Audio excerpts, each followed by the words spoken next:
성령님의 임재가 함께하는 교회, 예배의 은혜가 있는 교회, 이 시대에 참 찾기가 힘듭니다. 제가 은퇴하고 본교회는 이제 한 달에 한 번 정도 가고 나머지 주일은 후배 목사님들 교회를 이렇게 불시에 방문을 합니다. 미리 간다 그러면 설교 부탁을 하니까 그냥 불시에 5분 전에 들어가요. 목사님들이 당황은 하시지만 끝나고 식사도 좀 같이 하면서 이야기도 좀 듣고 위로도 해드리고 하는데요. 정말 여기가 가까우면 여기 오고 싶어요. 예배 때마다 은혜가 있거든요. 참 너무 감사를 드립니다.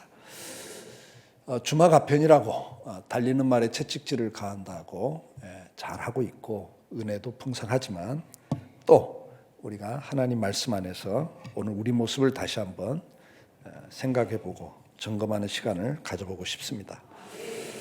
여러분들 지난 한 주간을 사시면서 어디에 시간을 제일 많이 쓰셨나요? 또 돈을 어디에다 제일 많이 쓰셨나요? 여러분들 지난 한 주간을 사시면서 생각 속에 혼자 생각을 하면서 어떤 생각을 제일 많이 하셨나요? 여러분 한 주간을 살면서 사람들을 만나서 대화할 때 그 대화의 주제가 무엇이었나요? 그걸 한번 질문해 보시길 바라요. 내가 일주일을 사는 동안에 시간과 재정과 그리고 내 생각 그걸 어디에 제일 집중하고 살고 있는가? 말할 때 어떤 말들을 제일 많이 하고 있는가? 우리 권사님들 만나시면 주로 어떤 이야기 많이 하세요? 뭐 자식 이야기도 별로 안 합니다. 권사님 정도 되면 손주까지 보면 자식 이야기 별로 안 해요. 아유 어느 병원이 용하더만, 뭐가 좋더만, 건강 이야기 참 많이들 하시죠. 내가 주로 말하고 생각하는 것, 시간과 돈을 쓰는 것이 바로 나의 핵심 가치입니다. 중요하다고 생각하는 가치관이에요. 오늘 이 아침에 저와 여러분이 다시 한번 나의 가치관은 무엇인가를 한번 질문해 봤으면 참 좋겠습니다. 왜냐하면 그 가치관은 그 사람이거든요. 내가 누구냐를 물을 때 나는 이철호입니다. 요즘에는 없습니다만 옛날에 전화번호에 보면 이철호 참 많아요. 그게 나는 아니거든요. 이철호하고 인터넷 두드려 보니까 라면왕 이철호가 제일 많이 뜨더라고요. 옛날에는. 요즘에는 모르겠어요. 이름이 나를 의미하지 않습니다. 나는 내가 갖고 있는 메인 밸류, 핵심 가치가 바로 납니다. 그리고 그것이 바로 나의 삶을 결정짓습니다. 왜요? 내가 중요하다고 생각하는 걸 사람은 하고 살게 돼 있습니다. 오늘 이 시대는 자본주의 시대라고 말하지 않습니다. 신자유주의 시대라고 말합니다. 자본주의인데 그 자본주의가 국경을 초월해서 넘나들 수 있는 문호를 개방하는 시대, 신자유주의. 여러분 자본주의 시대 속에서 절대 가치는 뭐죠? 여러분들이 일주일을 살면서 제일 신경 쓰고 관심을 갖고 몰두했던 것은 뭐였습니까? 아마 제일 많은 시간을 투자한 것도 역시 경제적인 활동이었을 겁니다. 요즘 시대의 최고의 이슈는 경제 문제입니다. 뭐 사상도 이념도 그렇게 중요하지 않습니다. 경제가 무너지면 정권이 무너지는 시대입니다. 사람들의 가치관은 경제, 그 다음에는 요즘에는 이제 장수 시대죠. 이제 100세 시대. 그러다 보니까 뭐에 관심이 많아요? 여러분 TV를 틀어보면 프로그램들, 그것도 TV에 나오는 광고들, 여러분 홈쇼핑에서 팔고 있는 물건들을 보시면 그 시대의 핵심 가치를 발견할 수가 있습니다. 먹는 광고 참 많고 건강에 관련된 분야의 광고, 상품 무진장 많습니다. 프로그램들을 보시면 TV 프로그램을 보면 건강 프로그램 참 많습니다. 그것이 이 시대의 핵심 가치이기도 합니다. 자, 그러면 오늘 우리에게 있어서 핵심 가치가 뭔가라는 질문을 왜 해야 되는가? 에베소 2장 2절 말씀을 보면 이런 말씀이 기록되어 있습니다. 한번 같이 읽어볼까요? 그때 너희는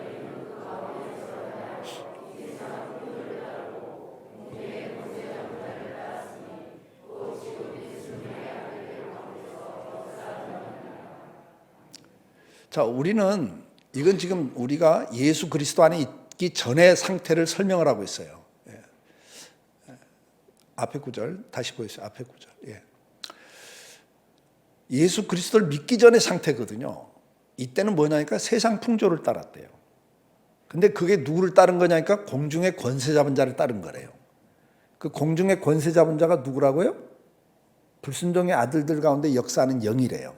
그리고 그것을 뒤에 가면 사탄이라고 말을 해요. 사탄은 사람을 지배하고 있어요. 근데 사탄이 직접 나타나서 내가 너를 지배하겠다 이러고 지배하는 게 아니죠. 사탄은 거짓말의 아비예요. 거짓의 영이에요. 우리를 속여서 우리를 지배해요. 사탄이 우리를 지배하는 첫 번째 방법이 뭐냐니까 세상 풍조를 만들어서 그걸 따르게 한다는 거죠. 그 세상 풍조를 뭐라고 그래요? 그것이 바로 그 시대의 가치관이에요. 이게 중요해라는 가치관을 만들어서 사람들을 거기에 속게 해서 그게 진짜 중요하다고 생각하고 그것을 위해서 인생을 살게 한다는 거죠. 근데 그것이 바로 마귀를 따르는 거예요. 마귀의 지배를 받는 거라고 성경은 가르쳐주고 있어요. 그래서 가치관이 중요한 거예요. 오늘 이 시대의 가치관은 뭐라고요? 진짜 큰 핵심의 가치관은 포스트 모더니즘 시대의 가장 핵심적인 사상은 다원주의입니다. 절대 진리가 없다. 각자 개인의 생각이 가장 우선이에요. 이 다원주의의 핵심 사상이 뭐냐니까 인본주의거든요. 사람이 중요한 거예요. 그리고 그 핵심이 또 들어가면 뭐가 있어요? 개인주의예요. 내가 중요한 거예요. 내 생각이 절대적인 가치를 부여해요. 그렇기 때문에 예수 믿고 구원받습니다. 예수만 진리입니다. 아, 너 그렇게 말하는 건 독선적이야. 절대 진리는 없어. 여기에 많은 사람들이 따라갑니다. 이 사탄에게 지배를 받는 거죠. 그리고 그 개인주의 속에서 또 시대적으로는 자본주의 시대예요. 물질 만능주의고 돈이 가장 중요한 가치를 부여하는 시대를 우리는 살고 있죠. 거기에 우리도 모르게 영향을 받고 그것에 지배를 받는 순간 우리는 누구 지배를 받는 거라고요? 사탄의 지배를 받는 거예요. 그래서 로마서 12장 2절에 거듭난 구원받은 성도들에게 이렇게 말씀을 해요. 시작. 너희는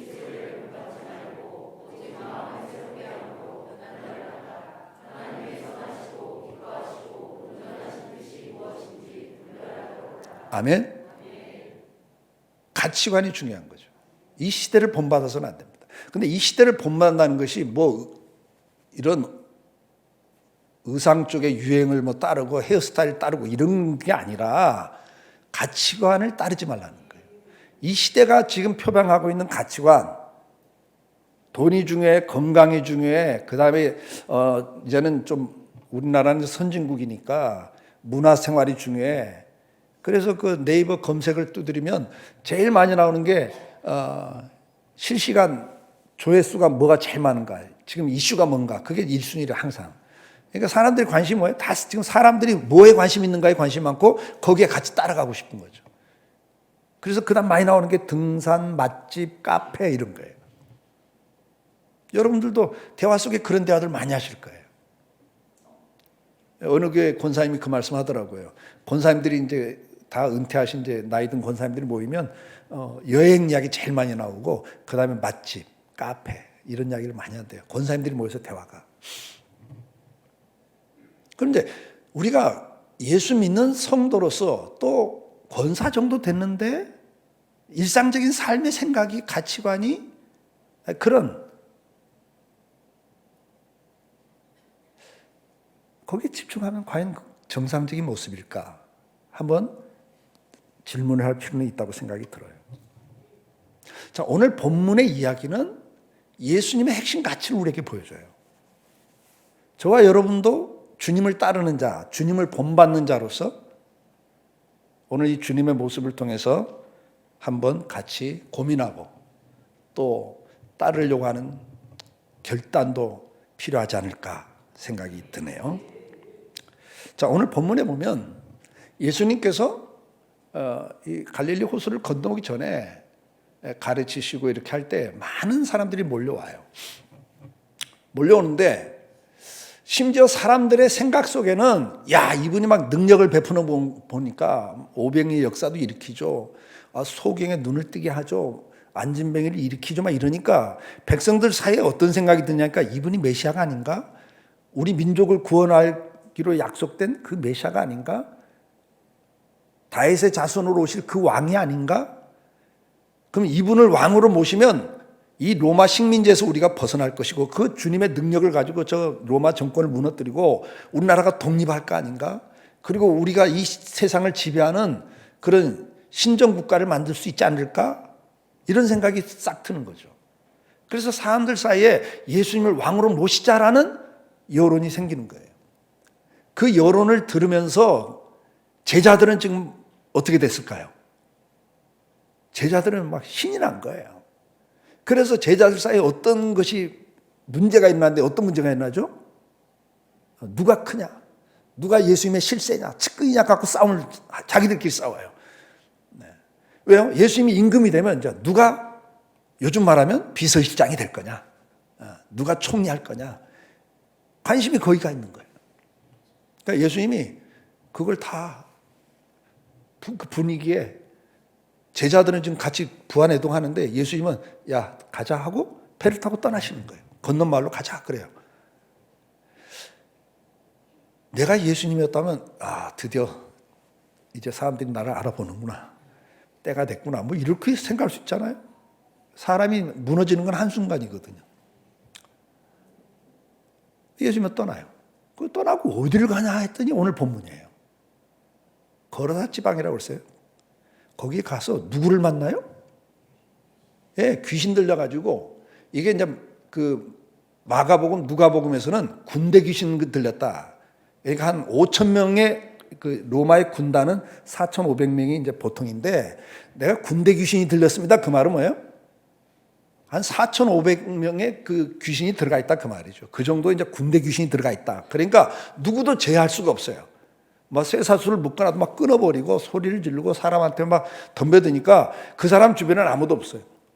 이 사람도 이제 무덤 사이에서 잠을 자고 완전 미친 사람이 돼 있는 거죠. 이 사람을 주님 만나러 가세요. 지금 주님은 사람들의 인기, 인정을 외면하시고 누구도 거들떠보지 않는 미친 사람을 찾아가고 있다는 것이 오늘 본문의 내용이에요. 자, 오늘 본문에서 우리가 생각할 게 뭘까요? 나는 지금 내 주변 사람들이 많이 있는데 나는 지금 누구에게 관심을 갖고 있는가? 한번 질문해 봤으면 좋겠어요. 여러분들 주로 어떤 사람들을 만나세요? 한학교에는 뭐 주로 만난 사람이 전도 대상자 그거 알고 있어요. 알고 있지만 그래도 하다 보면 친구도 만나고 싶고 그렇죠? 예. 막 남 대접하고 그 사람한테 신경 쓰고 막 그러는 것보다는 좀 내 속사정도 이야기하고 그 이야기를 좀 풀어보고 싶고 또 내 이야기를 좀 들어줄 수 있는 사람 만나서 위로도 받고 싶고 그렇지 않으세요? 속으로만 대답하세요. 중요한 것은 뭐냐면 우리가 살아가면서 실질적으로 내가 주로 만나고 싶은 사람들이 누군가 말이죠. 나를 알아주는 사람. 아니면 내가 좀 더 그 사람과 가까이 하면 좀 돋보이고 만족감이 생기고 유익이 되는 사람. 여러분들 지금 주로 누구를 만나고 있는가? 그것을 한번 생각해 보시면 참 좋겠어요. 예수님께서는 자기를 인정하고 자기를 따르려고 하고 자기를 왕으로 모시려고 하는 사람들보다는 누구도 거들떠보지 않는 미친 사람을 찾아가고 계십니다. 여러분들이 목포 시장님이나 목포 유지들을 그리고 성공한 사람들을 만날 수 있는 기회가 있다 그러면 우선순위를 두지 않을까? 그분들과 어울리는 것, 이미 성공한 사람들과 어울리는 것, 내가 좀 만나면 유익이 될, 나한테 도움이 될 만한 사람을 만나는 것과 가난하고 병들고 내가 만나면 부담을 느껴야 되고 내가 도움이 되기보다는 도움을 줘야 될 사람을 만나는 것. 여러분들 어느 편을 택하고 계십니까? 이 미친 사람처럼 같이 있으면 피해가 되고 혐오감을 주는 사람, 아니면 같이 있으면 내가 좀 돋보이고 저런 분과 교제를 하고 있어, 와 인맥이 대단하네, 이런 평가를 듣는 사람과 내가 만나면 피곤하고 내가 피해를 입고 부담을 느껴야 되는 사람, 이 둘 중에 여러분들은 어느 편이십니까? 자, 그럼 주님은 왜 자기를 인정하고 왕으로 모시려고 하는 사람들보다는 이렇게 미친 사람을 찾아갔을까요? 마태복음 11장 1절에 주님께서는 이렇게 말씀합니다. 예수께서 12제자에게 명하시기를 마치고 이에 뭐라고 그래요? 그들을 여러 동네에 가르치며 전도하시려고 거기를 떠나 가시니라 그랬어요. 예수님은 한 곳에 머무르질 않았습니다. 계속 다니셨어요. 그 목적이 뭐라고요? 가르치고 전도하기 위해서. 우리가 거기 가서도 전도를 해야 되겠다. 그렇게 말씀드려요. 마태복음 11장 1절에서는 다른 말씀 안 해요. 전도 때문에 떠나시는 거예요. 그러면 지금 주님이 이 거라사 지방에 이 귀신 들린 사람을 찾아온 이유가 뭐예요? 그 영혼 구원하기 위해서. 주님의 관심은 거기에 있는 거예요. 그 사람이 어떤 사람이냐가 중요한 게 아니라 구원받을 사람이 있다면 찾아가시는 거죠. 주님은 항상 사람에게 관심을 두셨어요. 어떤 사람? 성공한 사람, 영향력 있는 사람이 아니라 주님을 필요로 하는 사람. 오늘 저와 여러분도 주님을 닮아갔으면 참 좋겠습니다. 내가 필요한 사람이 아니라 나를 필요로 하는 사람을 찾아갈 수 있는 것. 정말 구원이 필요한 사람을 찾아가는 것. 근데 그 사람은 만나면 피곤한 일이고 부담스러운 일이고 피해를 볼 수도 있는 일이고 내가 스트레스를 받아야 되는 일들이죠. 그러면 주님께서는 우리에게도 그런 삶을 원하신다는 건데 이유가 있어요. 오늘 저와 여러분이 이 땅에 존재하는 이유가 뭔지는 알고 사시죠? 이걸 모르고 살면 향방 없이 지금 살고 있는 거지. 방향을 잘못 잡고 살고 있는 거죠. 허무한 인생을 사시는 거예요. 오늘 저와 여러분이 이 땅에 존재하는 이유가 뭡니까? 뭐예요? 마태복음 5장 13절로 16절 말씀 같이 읽어볼까요? 너희는 세상의 소금이니 소금이 만일 그 맛을 잃으면 무엇으로 짜게 하리요? 후에는 아무 쓸데없어 다만 밖에 버려져서 사람에게 밟힐 뿐이니라. 너희는 세상의 빛이라. 산 위에 있는 동네가 숨겨지지 못할 것이요 사람이 등불을 켜서 말 아래 두지 아니하고 등경 위에 두나니 이러므로 집안 모든 사람이 비치느니라. 이같이 너희 빛이 사람을 비치게 하여 그들로 너희 착한 행실을 보고 하늘에 계신 너희 아버지께 영광을 돌리게 하라. 오늘 저와 여러분이 존재하는 이유가 뭐라고요? 네?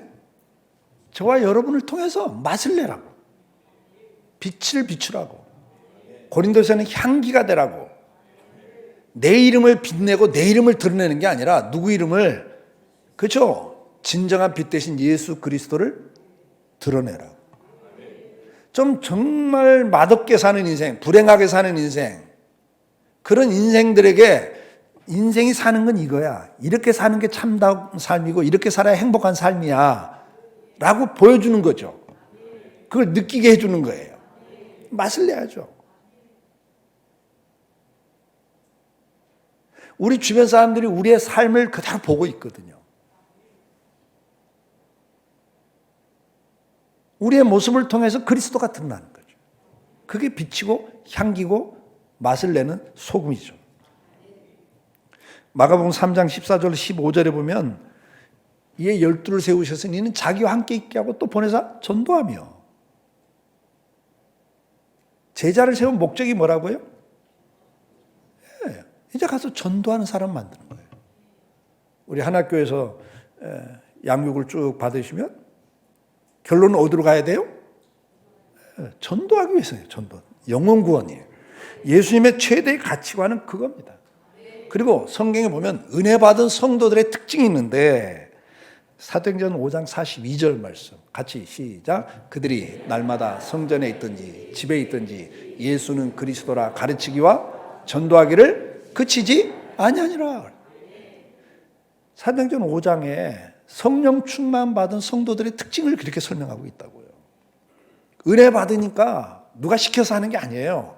성령이 함께 하시니까 내 존재 이유를 제대로 깨닫고 핵심 가치가 바뀌니까 나를 위해 살던 삶이 이제는 뭐로? 주님을 위한 삶으로 바뀌고 그 주님을 위한 삶이 뭐냐니까 전도더란 말이죠.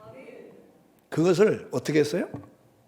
날마다 어디에 있든지 간에 그치지 않았다 그랬어요. 한때 하고 그만두는 게 아니고 계속 그것이 그들의 삶이 되더라는 거죠.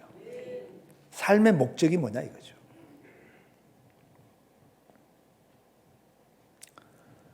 오늘 두 번째로 좀 관심 갖고 싶은 건 첫째는 우리는 누구에게 관심을 갖고 사는가를 질문해 보시고 두 번째는 무엇에 관심을 갖고 사는가.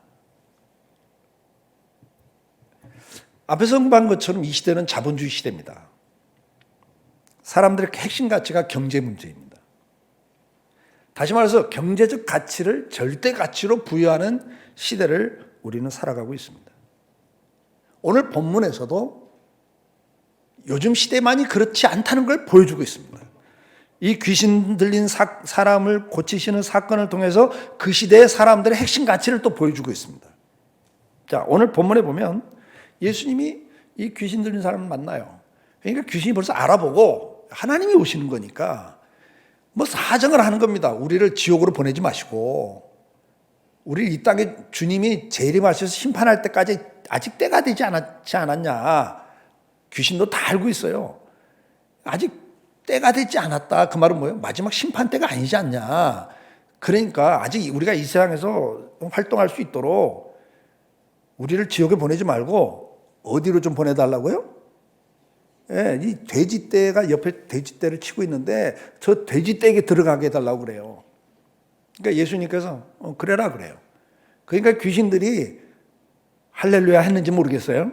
아이고 살았다 그러고 귀신들이 다 돼지떼로 들어갔다. 이 4,500명 군대 귀신이 돼지떼에 들어갔어요.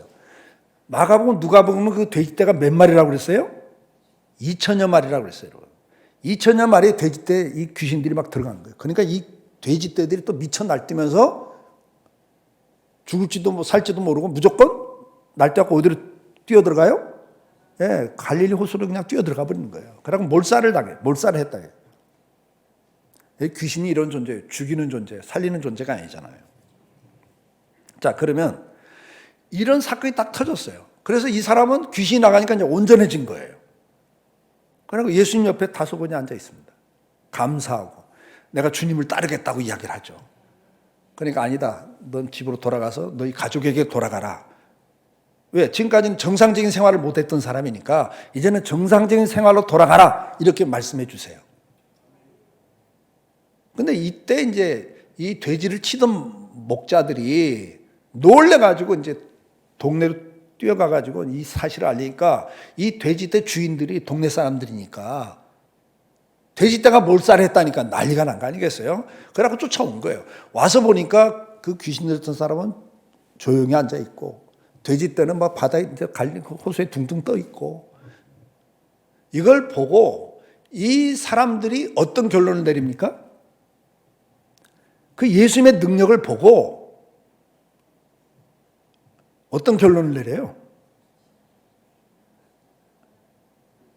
예수님이 능력이 나타나니까 함부로는 못하고 소문은 들었고 능력 있다는 거 아니까 또 이거 뭐 한마디 해갖고 자기들 또 죽으면 어떡해. 그러니까 아주 그냥 간곡하게 부탁으로 뭐 해요? 여기를 빨리 좀 떠나달라고. 쫓겨나요, 예수님이. 그러면 이 사람들의 가치관은 뭡니까? 이 동네 사람들의 가치관. 여러분, 돼지떼가 2,000마리예요, 2,000마리. 제가 그래서 검색을 해봤어요. 돼지 시세를. 도대체 이게 얼마길래 이 사람들이 이렇게 하는가? 아니, 이 정도 예수님이 나타나셨고 오셨으면 자기들 인생의 문제 해결해달라고 이렇게 부탁을 해야 되는데 제발 좀 빨리 떠나라고 그랬으니까 이러다가 막 자기네 이제 거덜나게 생겼거든, 어떻게 보면. 잘못 보면.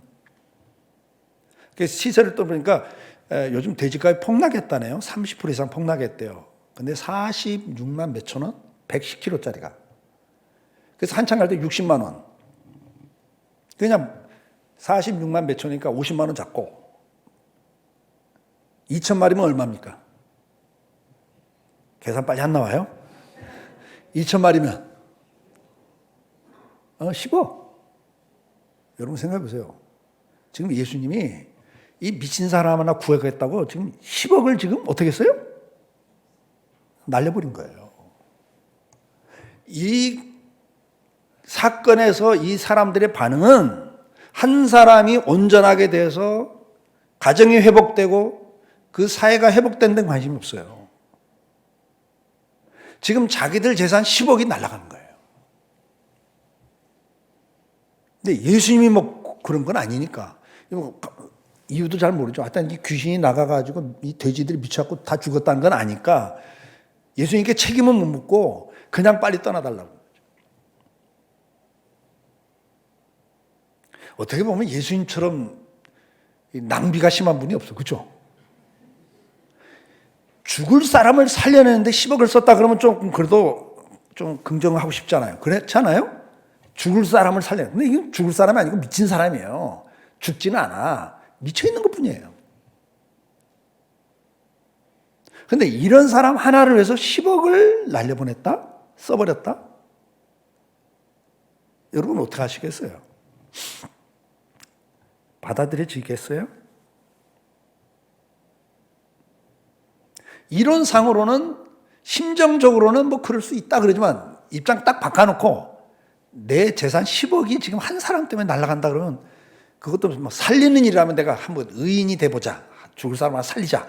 뭐 그럴 수는 있지만 이게 뭐 죽을 사람도 아니고 그런 사람을 위해서 10억 여러분 재산이 만약에 없어진다 그러면 하겠어요?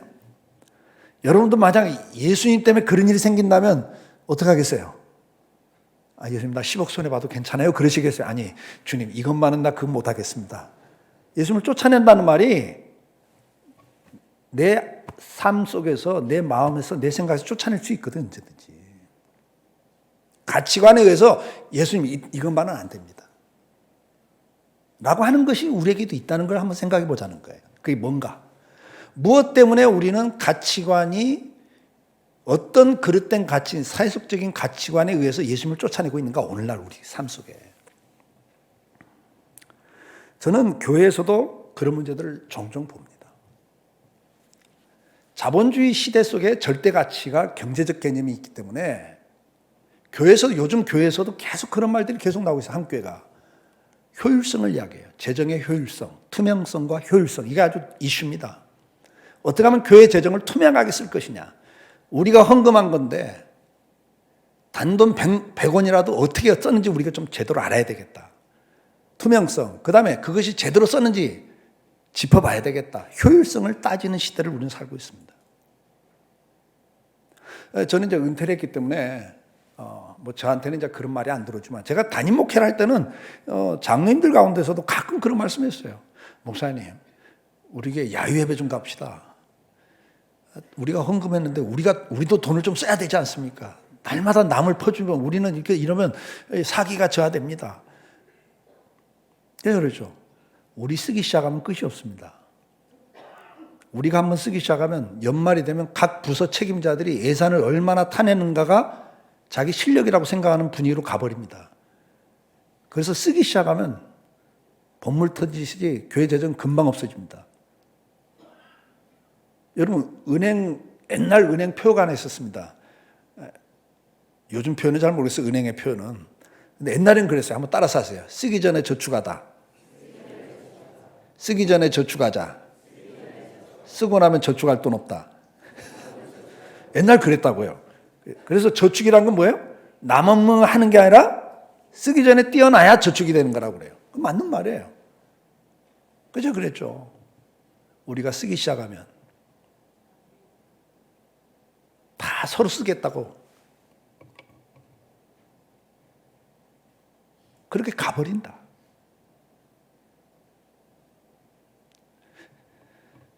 우리가 돈을 쓰는 데 있어서도 핵심 가치가 중요한 거예요. 오늘 많은 사람들이 교회 재정에서도 시험 들었다고 하는 이유 중에 하나가 효율성이 떨어진다. 투명성, 효율성 다 중요해요. 그러나 진짜 중요한 건 목적이죠. 어디다 쓰냐가 중요하지. 예. 우리 입장에서 보면 예수님은 엄청난 낭비를 하신 분이에요. 10억이란 재산을 그냥 한순간 날려보내신 분이에요. 자, 그렇다면 오늘 나나 우리 교회는 어떤가? 우리 목포한합교회는 건강교회입니다. 잘하고 있습니다. 근데 앞에서 말씀드린 것처럼 주마가편입니다. 달리는 말에 채찍질하면 더하는 측면에서 이 말씀을 전합니다. 시간과 재정과 모든 것을 전도와 선교의 우선순위를 두고 사는가 아니면 그것을 낭비라고 생각하는가라는 질문을 한번 해보십시오. 예수님은 제일 중요한 목적이 영혼 구원이었습니다. 그걸 위해서 십자가에 죽기까지 하시는 겁니다. 그래서 예수님은 10억이 중요한 게 아니라 그 영혼이 중요한 거예요. 근데 우리는 어떻습니까? 혹시 선교를 낭비라고 생각해 본 적은 없습니까? 우리도 못 쓰고 있는데, 우리 교회도 지금 이게 부족한데, 우리 아이들 교육부에서 이것도 부족한데 선교제다 그렇게 보내는 게 의미가 있나? 우리 교회에서도 그런 이야기가 있었어요. 장로님 한 분이 젊은 장로님인데 친구들이 이제 해외 많이 이렇게 이제 근무를 하니까 선교제에서 해외 주재원 하는 친구가 선교제 선교사들 보니까 야, 이건 뭐 선교사들이 뭐 가정부도 두고 운전기사도 두고 애들 외국계 학교 보내고 뭐 이런 이야기를 듣더니 우리 장로님이 그래요. 우리도 그렇게 못하는데 우리 애도 유학 못 보내는데 선교비 보내야 됩니까? 그러시더라고요. 어때요? 맞아요? 틀려요? 틀리다고 어떻게 말해요? 맞다고 그래야지. 맞는 말이죠. 근데 현지 사정은 그렇지 않거든. 애들이 우울증 걸리고 공황장애 걸리고 원주민학교, 원어민학교 넣으니까 말이 안 통하고 거기서 왕따를 당하고 애들이니까. 지금 우리나라의 다문화 가정 자녀들이 학교 가서 왕따 당하는 일들이 비일비재하거든요. 선교사들이 왕따를 당하니까 우울증 걸리고 공황장애 걸리고 그러니까 할 수 없이 외국계 학교 보내는 거예요. 그런데 그걸 가지고 우리도 못 보내는 외국인 학교 보냈다고. 그러나 그게 중요한 게 내용이 중요한 게 아니라 그 가치관. 한학교회가 저는 한국교회 드디어 하나님이 기여하시는 자의 길을 열어놓으셨다고 봅니다. 지난번에 전도, 정착, 양육 세미나를 했습니다. 교회 성장 세미나죠. 예. 이걸 통해서 이제 한국교회에 많은 기여를 할 겁니다. 이 전도 소그룹을 통해서 오늘날도 전도가 된다. 이걸 보여주는 교회잖아요. 요즘 시대는 다 뭐라고 하는지 아시죠? 요즘 교회마다 뭐라고 그래요? 전도가 안 돼. 부흥시대는 끝났어. 한국교회는 끝났어. 여러분, 이 패배주의에 사탄의 전략에 다 먹혀 들어가고 있어요. 어느 시대나 미끼로 작정된 자들이 있다는 거 믿으십니까? 그리고 미끼로 작정된 그들은 전도라는 미련한 방법을 통해서 구원하시는 하나님의 뜻을 믿습니까? 오늘날도 구원받을 백성이 남아있다면 그게 누군지 모르니까 우리는 무작위로 전도할 수밖에 없는 거예요. 그래서 성경에도 그걸 미련한 방법이라고 표현해요. 미련하게 보여요. 선교 미련스러운 거예요. 효율성을 따지면 그 선교사 한 사람이 쓰는 그 외국에서 생활하는 것 때문에 쓰는 게 얼만데 그 돈 가지고 국내에서 전도하면 더 많은 영혼 구원할 텐데 효율성을 따진다면 선교 그만둬야 돼요. 아니에요? 아직 선교비가 얼마나 드는지 잘 모르세요? 한번 생각해 보세요. 외국에 가서 한 가족이 애들 교육까지 시키면서 체제하는데 돈이 얼마나 드는데 그 돈 갖고 우리가 전도하면 더 많은 숫자 전도하는데 그렇게 얼마든지 효율성을 따지면 선교 못하는 거예요. 이제 한학교에도 이 세미나가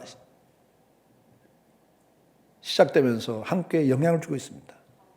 많은 교회들이 이 교회를 관심 갖고 탐방하기를 원하고 있습니다. 진짜 되냐? 전도가 안 되는데 그 전도 소그룹이라는 것도 진짜 전도가 되냐? 퀘션을 달고 와서 보고 싶어 하는 거예요. 세미나를 하는 거죠. 그래서 왜? 한 사람 한 사람 올 때마다 따로 설명할 수 힘드니까 아예 세미나를 해서 집중적으로 보여주는 거고 들려주는 거죠. 근데 이제 이게 소문이 나서 이제 외국에서 돌아온다고 말해요. 이번에도 간다 올 때요. 그럼 생각해 보세요. 터키까지. 그것도 시범을 보여줘야 하니까 몇 명이 가. 비행기 값만 해도 얼마인데. 체제비가 얼마인데. 의미가 있을까? 그 한 교회를 위해서? 퀘션이 안 드세요? 여기는 아직 그런 말 하는 분이 안 계신가 보구나. 얼마든지 그런 말을 할 수 있어요. 그런데 한 영혼이 그 전도 소그룹을 통해서 터키에서 한 영혼이 구원받는다면 10억가 바꿀 수 있다고 예수님 말하는 거예요. 10억가도 바꿀 수 있다. 한 영혼을 위해서. 이번에 터키 가는 거 자비량입니까? 예? 좋아.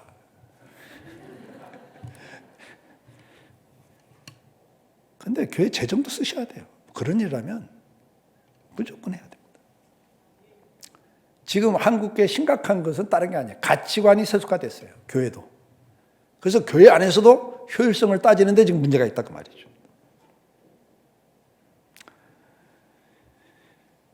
마태복음 22장 36절로 40절 말씀.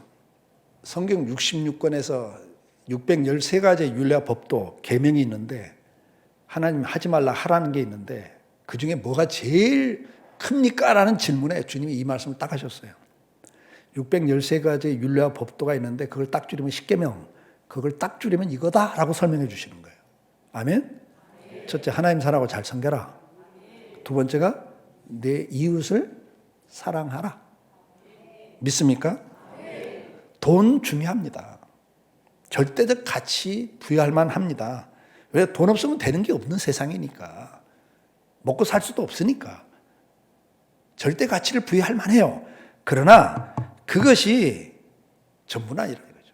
오늘도 하나님은 여러분들을 보시면서 여러분들이 가진 재산에 여러분을 평가하지 않아요. 여러분의 재능을 보고 평가하지 않아요. 여러분 자체를 평가하시는 거예요. 여러분 자체의 존재의 의미를 두신다고요. 여러분 자체를 위해서 십자가에 죽으신 거란 말이에요. 근데 세상 사람에게 본질의 의미가 있다면서도 아니라고요. 물질주의로 가버려요.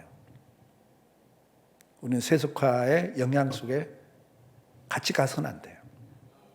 오늘도 저와 여러분의 가치관이 경제가 아니고 돈이 아니라 사람이다. 그 사람도 내가 아니라 세상의 인본주의는 자기입니다. 자기를 사랑하고 자기를 위해 사는 거예요. 인권을 이야기할 때 자기 인권을 이야기해요. 그래서 다른 사람 인권은 관심 없어요. 내 인권만 보호되면 된다고 생각을 해요. 이해가 되세요? 그래서 학생들의 인권을 보호해야 한다고 하니까 학생들이 뭐라 그래요? 휴대폰 들고 선생님 보고 때려봐. 찍는단 말이에요. 때려봐. 내 인권이 그만큼 중요해서 나를 주장할 만큼 상대 인권을 존중해야죠. 근데 선생 인권은 없어요, 애들에게. 왜? 네가 중요해, 그래버리니까. 사탄의 사상은 다른 게 아니에요. 인본주의고 네가 중요해, 자꾸 그러거든요. 그러니까 네 마음대로 살아. 그게 멋이고 행복이야. 속아서는 안 돼요. 마귀를 따라가시는 거예요. 이제는 우리는 다시 정신을 차리고 오늘도 우리도 모르는 사이에 스물스물 기어들어오는 이 세속주의, 이 무서운 사상들, 인본주의와 물질주의, 여기에서 가치관이 전도돼서는 안 돼요. 내가 중요한 게 아니라 이웃이 중요하다고 주님은 말씀하고 있어요. 그리고 이웃 사랑을 하는데 이웃 사랑의 최고의 실천이 뭡니까? 그 사람의 필요를 채워주는 거예요. 내 필요가 아니라 그 사람의 필요를 채워주는 거예요. 그게 사랑이에요. 그래서 우리는 전도할 때 무슨 전도하라고 그래요? 필요 중심적 전도를 하라는 거예요. 그 말이 뭐예요? 그 사람에게 필요한 것을 섬기라는 거예요. 그걸 성경은 뭐라고 그래요? 그걸 착한 행실이라 그래요. 믿으십니까? 여러분들의 필요가 아니라 그 사람의 필요를 채워줘야 돼요. 그들이 볼 땐 그게 착한 행실이에요. 아, 예수 믿는 게 저런 거구나. 자기보다는 나를 더 배려하고 나를 사랑하는구나. 여기에 감동이 되는 겁니다.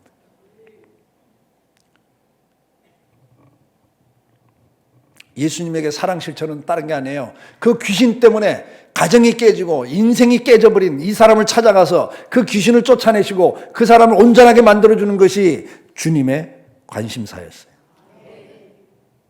오늘 여러분들에게 다시 한번 주님을 따른 제자로서 여러분 주변을 살펴볼 수 있길 축복합니다. 그리고 더 중요한 게 뭐라고요? 가치관을 다시 한번 점검해 보셔야 됩니다.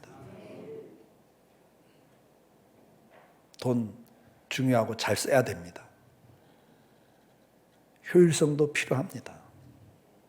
그러나 어느 순간에는 효율성만 따지다 보면 절대 가치를 놓쳐버리거든요.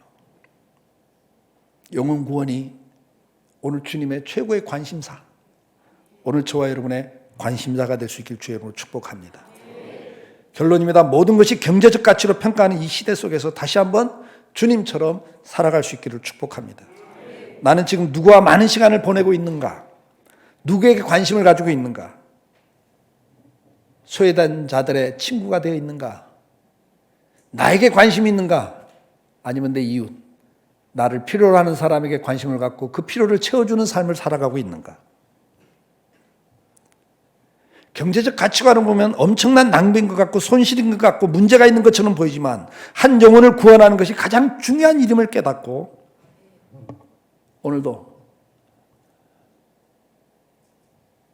내 남은 인생길에서 물질을 씀에 있어서도 영혼 구원에 선교에 앞장서 갈 수 있는 저와 여러분 하나교회가 될 수 있길 주의 이름으로 축복합니다.